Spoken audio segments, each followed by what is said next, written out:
Run it back. Ready? Keep it light.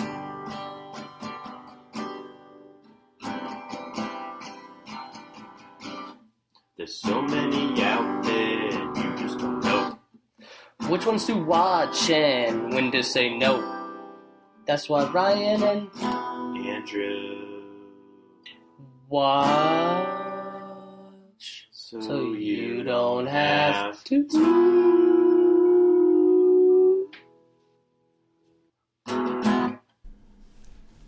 We're live! Hello, everybody, and welcome to We Watch So You Don't Have To. Episode 19.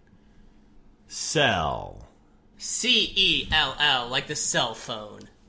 Cell phone. It's a zombie movie.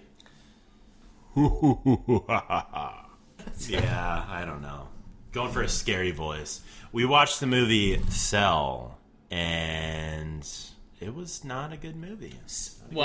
Which makes sense because what we do on this podcast is watch bad movies and we talk about them. Bad movie podcast. Hollywood, we're your worst nightmare. You're going down, Hollywood. Or are we your best friend because we make people interested in the movies that no one wanted to see in the first place? Give us money, Hollywood. Or is it neither of the two because no one knows about it? Fuck you, Hollywood. Any of those are possibilities. Cell is a brand new movie. You guys should know that because I didn't know that. Came out in 2016. Straight to videos. But the point is, brand new movie, so we really are watching so that you don't have to. I just want to throw that out there.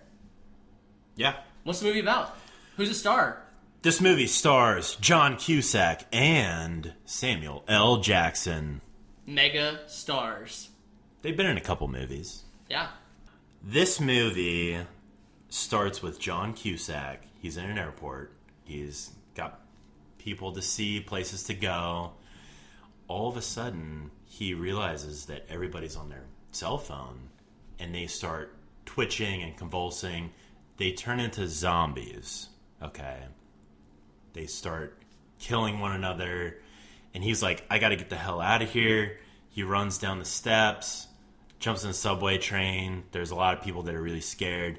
Bumps into Samuel L. Jackson, who's the driver and Of the subway.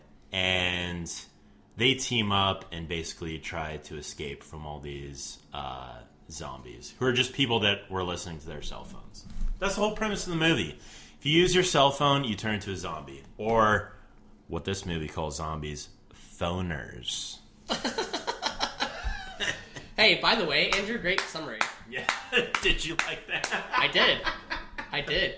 Also, this summary also speaks towards the way that this movie sort of is just like, it takes the storyline and then that's it. That's all that happens. That's all that happens. And it's weird because I didn't think that everybody was going to turn into a phoner within the first 5 minutes of the movie, but that's what happened. Yeah. It's like, where is it going to go from here, you know? Everyone's popping phoners immediately. They popped a phoner. So, in the airport, when John Cusack is on the phone, he's talking to his ex-wife and his little boy, Johnny. John? John Cusack's little boy is Johnny. Oh, I thought you said John Hamm. I was like, that's the guy from Mad Men, and that would be hilarious. John Hamm is his son. By the way, his 40-year-old son. By the way, John Hamm plays the child in this movie.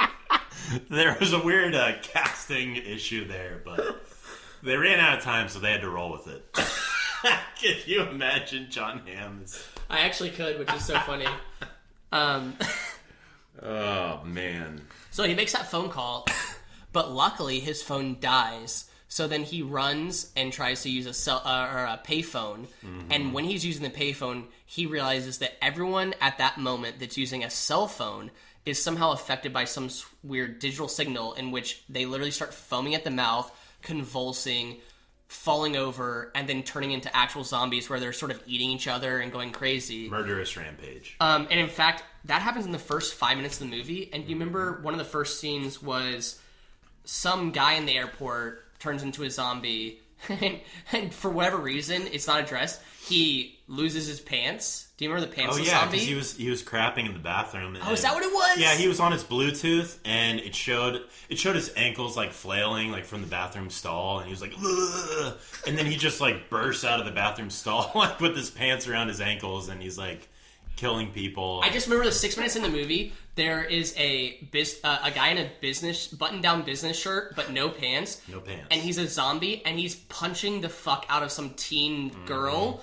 And I'm like, okay, this movie went 0 to 100 real quick. And amidst all this chaos, John Cusack is like, it's because they were using their cell phones. He like audibly says that. And yeah. He like calmly puts it together, and he's telling people, he's like, are you going to use your cell phone? Don't. They use their cell phone. That's what happened to them. It's like, yeah, everyone would maybe, but this all just happened like moments ago. Yeah, and Do you have it all figured out? I actually have a theory. I think that John Cusack is in so many disaster movies because he's literally that calm. Yeah. Like, you remember 2012 and all those other movies that John Cusack's in? They're always disaster movies. Oh, yeah. I think that he's just the calmest motherfucker on the planet. Con Air. Wasn't he in Con Air? John Cusack? No. That's... Is he the cops or something? I think he was the cop. Okay. Yeah, he might be. Yeah, Again, right. he's so calm. Yeah. But I feel like John Cusack could literally get stabbed in the chest and he'd be like, oh, okay, well, let's get me to the hospital. We should go to the... Can you take me to the hospital, please? Can you take me to the hospital? He would calmly hail a cab and possibly even stop for dinner. He's just so fucking calm, you know? Yeah. So that's why he works in these disaster movies, because the whole world is falling apart around him, and he can be the leader because the leader just needs to be the most calm one, and everyone else is theorizing, and they're like, well, it's been happening because of this or this, and he's just like, hey guys, let's just get to the next moment. I'm John Cusack. You know who else is calm? Is Samuel L. Jackson. They're both so calm together that they're... No wonder they teamed up immediately. They're just like, oh yeah, let's super just group. head out of here. It's a super group of chill. Super group of chill. It's amazing. I mean, Samuel L. Jackson has dealt with motherfucking snakes on a motherfucking plane. You think he's gonna be bothered by motherfucking zombies on the motherfucking Earth? That's no. not the worst that he's ever seen. No. Dude, and plus they're both wearing beanies, so they're just like in ultimate chill mode, you know? Yeah. They're both wearing beanies. We should mention, because of the theme of the movie that we found out during the movie, we're now both wearing movies. We're wearing movies. We watched a beanie. We're wearing movies. I got too excited. I got so excited. We're trying to get in character, which I feel pretty chill right now, personally. To clarify, we're both wearing beanies. We're wearing beanies. And the reason is, everyone that's a main character in the movie suddenly starts at some point in the movie wearing beanies. They don't start out that way, but gradually throughout the movie, the 4 surviving characters are all wearing beanies. And it's really weird because, it's in a cold place, but no one else is wearing beanies. People kind of like come and go in their group, and like as they become like a part of the team, they acquire a beanie somehow. Yeah, but then they'll like die off. But everybody else that they interact with outside of their group, no beanies. No beanies. Not a single beanie. And there's no meaning or anything behind it other than... There's no meanie. There's no meaning behind the beanie. We'll edit that out. Remember DJ Liquid Snake? Yeah. No. Just Liquid. DJ Liquid. Liquid? Why didn't I write down Liquid Snake? I don't know. I think you got excited about some snakes on a motherfucking plane thing. Oh, yeah.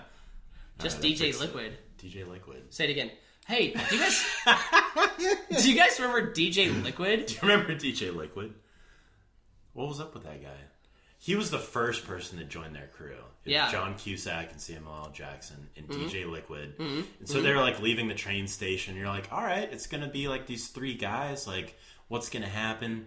All of a sudden, these phoners attack and kill DJ Liquid. Out of nowhere.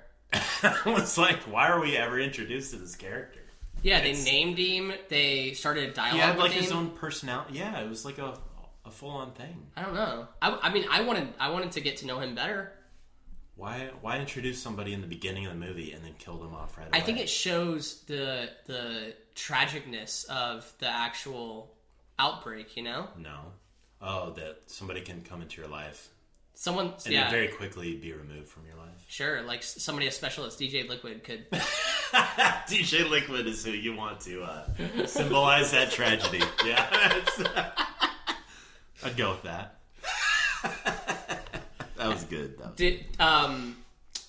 Since the whole movie centers around people getting calls on their phone and then turning into zombies by listening to some sort of ambient noise on the phone, we should mention that people are still able to use their phones if it's only for text messaging. Yeah, for texting it doesn't apply. Which is kind of hilarious considering that this movie was made in 2016 and I'm pretty sure most people only use their phone for text messaging. Yeah. It kind of feels like that airport scene would go differently in 2016. Why would that's a good point, because everybody had their phone to their ear, but nobody was like actually texting. Not a single person was texting. Well, you figure there would be people like texting though, right? Well, you know what I think happened is that this is based on a Stephen King novel from 2006. Right. And it's like Stephen King's like metaphor for where the world is going, and like the fact that people are turning into zombies. But they took it a little bit too literal. You know, they should have had a couple people in there at the airport that was like texting, not everybody. You know, I feel like they interpreted the story wrong. But when you go to the airport, how many people are literally on the phone in the way that it's to their ear? The way this movie worked, you have to have the phone to your ear to be infected. You're right. It was 100% of the people at the airport, minus John Cusack. Right. Where if that happened in an actual airport today, it would be like 1% of people. It would be the one annoying asshole on their phone at the gate, and you'd be like, yeah, you're having conversations so we can all hear. Great. We're all texting our friends about it.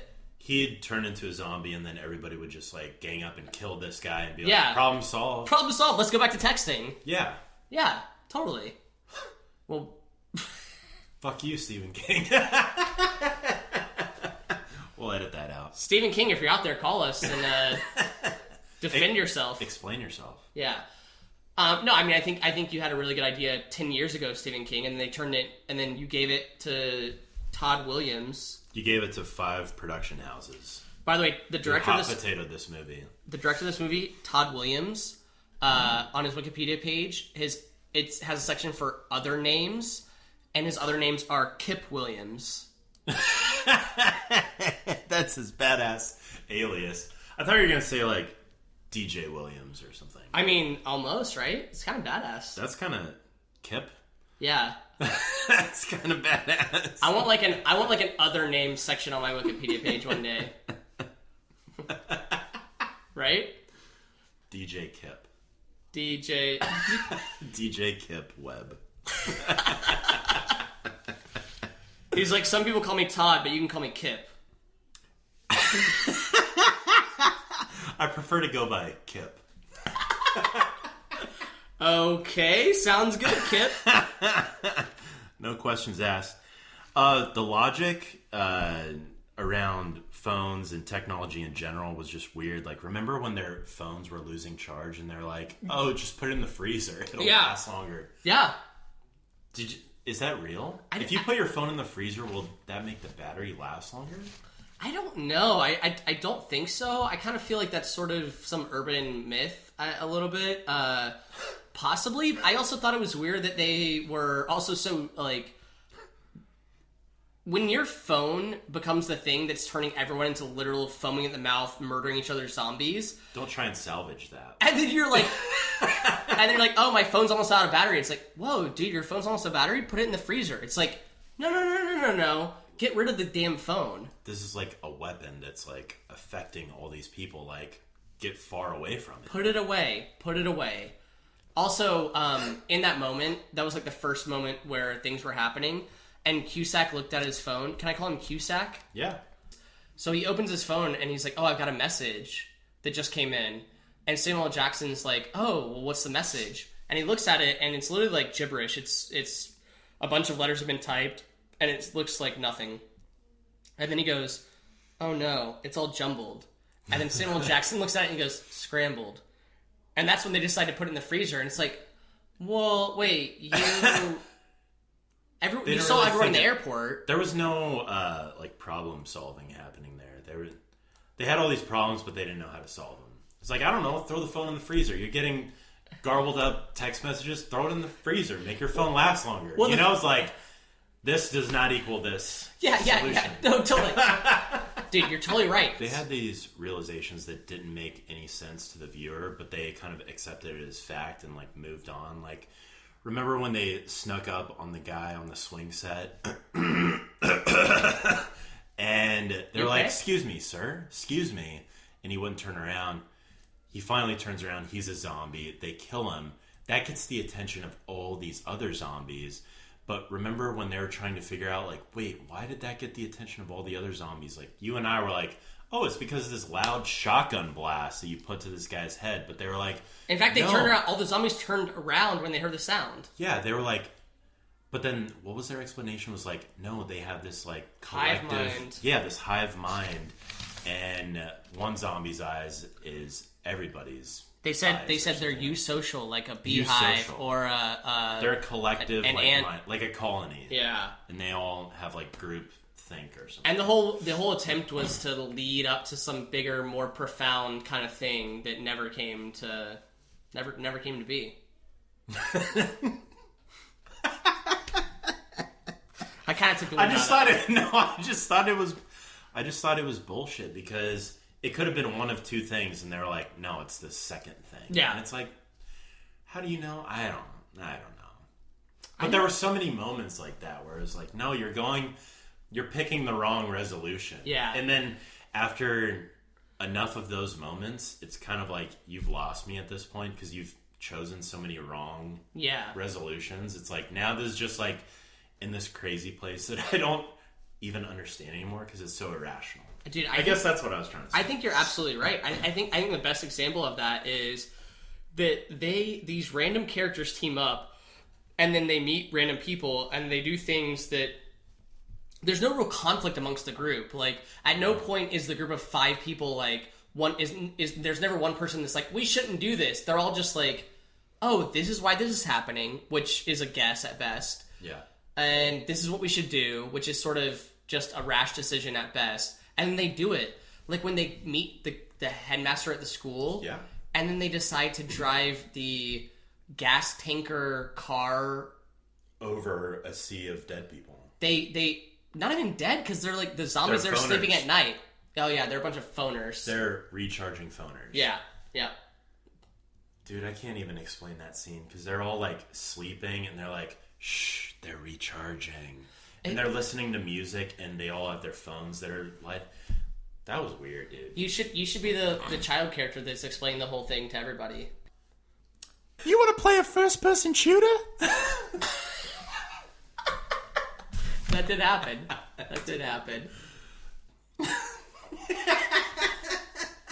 These guys want to play a first-person shooter? Give me some of that whiskey.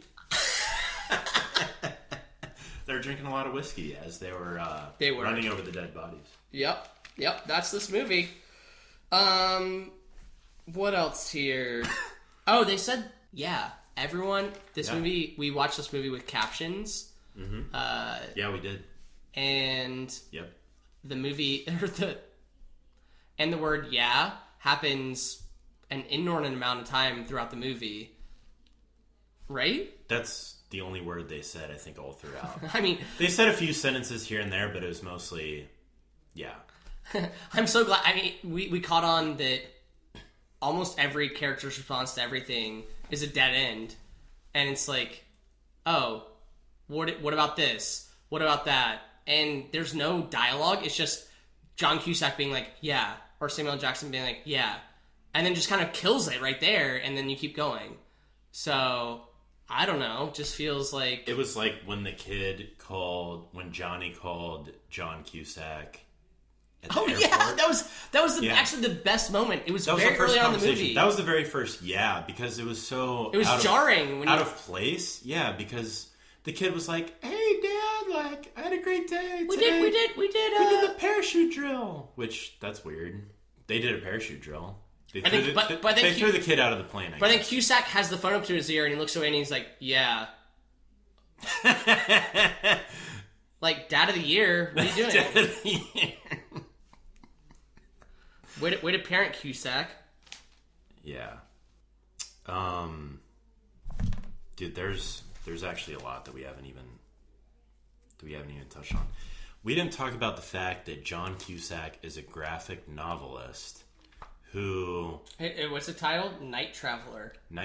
He's writing this graphic novel called Night Traveler, which features a creepy man in a red hoodie who resembles a prophet of the apocalypse. That's very specific of you. Sure. But that's who, like, the bad guy is in this movie. It turns out to be. How did that happen? Can we talk about that for a second? Was he the bad guy of the movie? Sure. That was introduced so late and so weird. I never got finality from that. Like, I didn't think that was a thing. It was weird because everybody in his team, like, they all started having dreams, and they were like, did you have a dream about a crazy guy in a red hoodie? And they were like, yeah. Did you have that dream? Yeah. Right. So everybody had this dream of this character that John Cusack's character created, who turned out to be, like, quote unquote, the devil or something that they're trying to, like, battle. And whoa, I'm getting a call right now.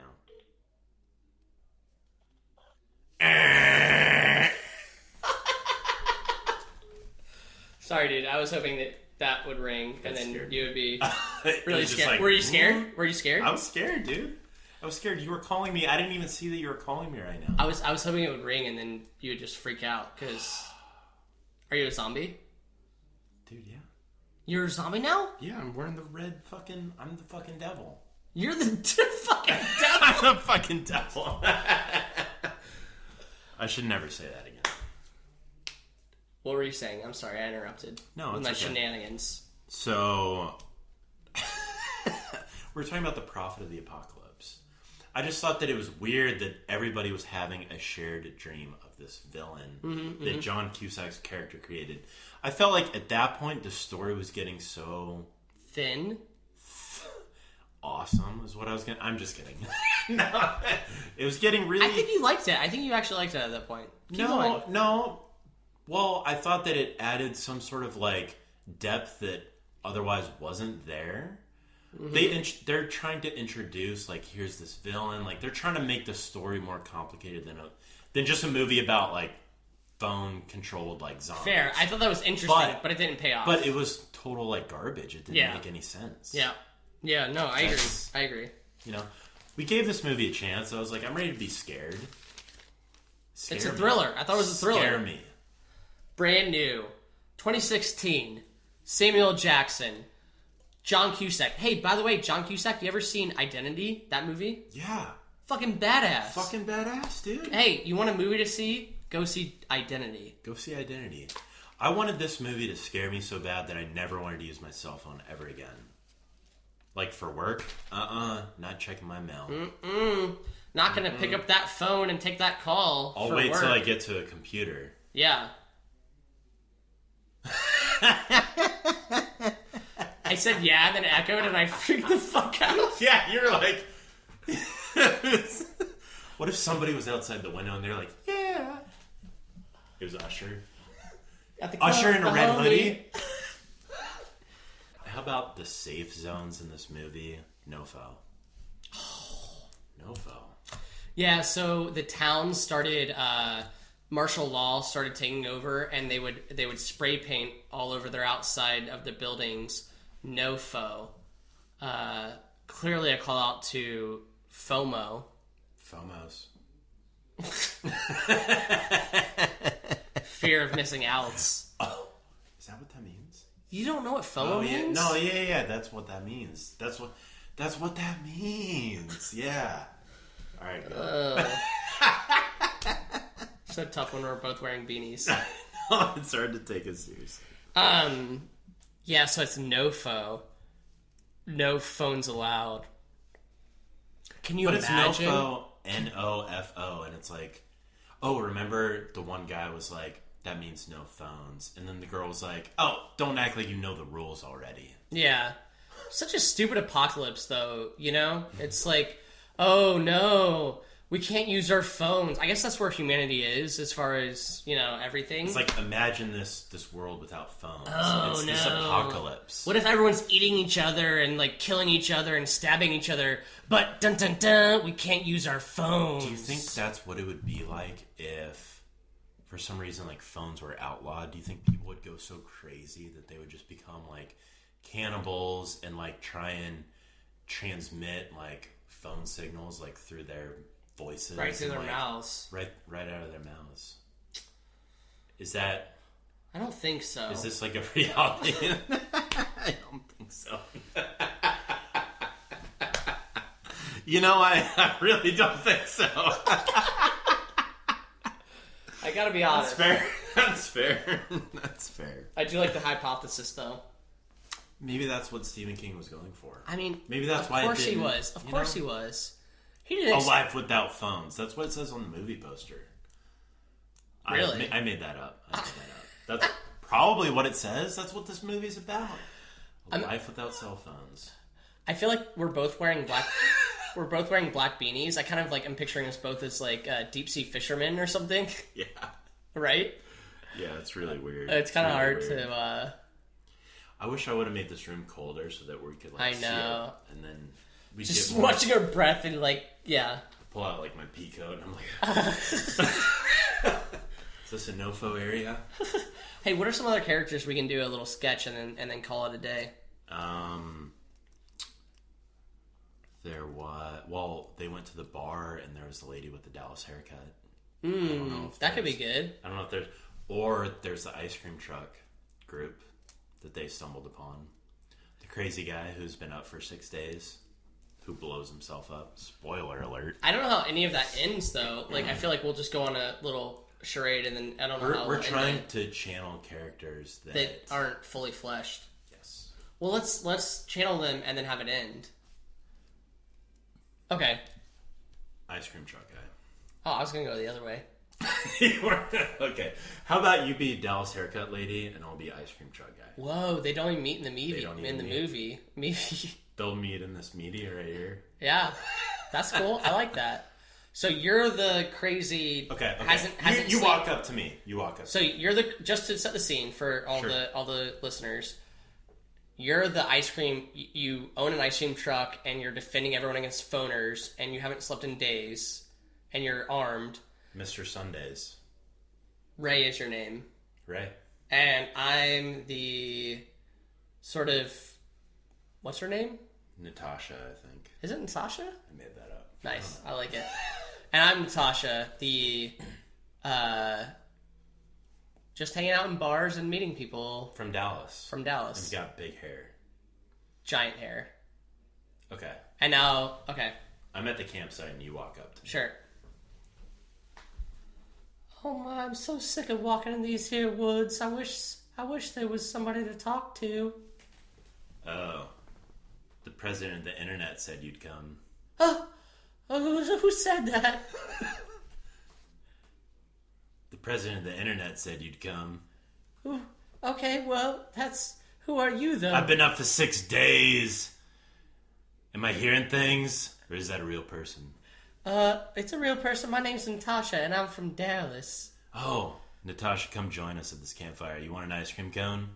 No, I sure don't. I'm in a dress, and really I'm more dressed for a bar scene later in the movie than I am for this sort of woods get-together that I'm in now. You want some s'mores? Yeah, okay, I'll take some s'mores. Okay, have some s'mores. What were you saying about the whole president of the internet business? Listen, the world's ending, and I need your help. Listen closely. Here, take this phone. Dial this number when the time is right. Don't ask any questions. But when you're on your last trip, you'll know. You'll know. I can't ask any questions at all? None. You'll fucking know, okay? Okay. Can I say that you're giving me a phoner right now? Why don't you follow me into the woods? I want to show you something.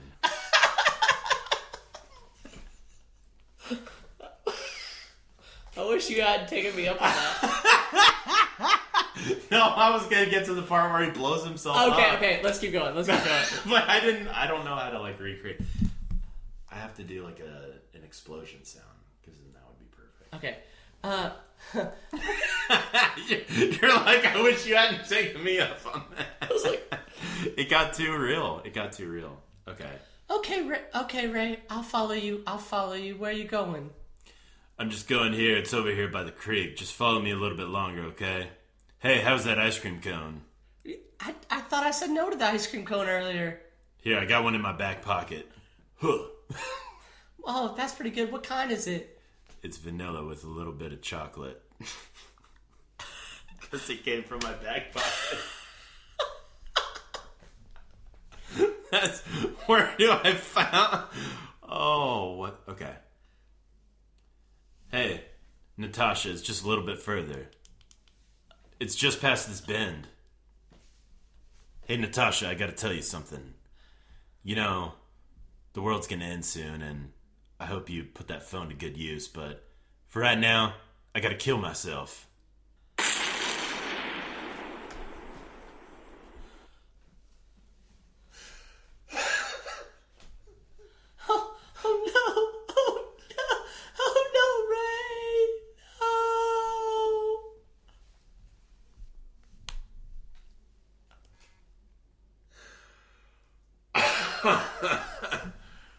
Yeah, that was a real scene. I mean, that we created just now. But those are definitely two characters in the movie. And I'm fairly certain if they had met, that would have happened. Mm-hmm. Without a doubt. Well, what else? I think that's... let's try and think real quick, because we always have things that we forget to say about the movie or that we wish we would have talked about. Is there anything that we can think of in this time that would meet that? Anything we wish we would have said? I thought it was weird that as they're referring to the day where everybody like turned into phoners, they were like, "Oh, the pulse," but they kind of just said that in the middle of like conversation as if you knew what that was. I thought that was kind of shitty. That was kind of annoying. The pulse. Yeah, so if the worldwide epidemic that took everyone over with their cell phones is called the pulse, and then everyone that got taken over is called phoners, would they all be called pulsing phoners?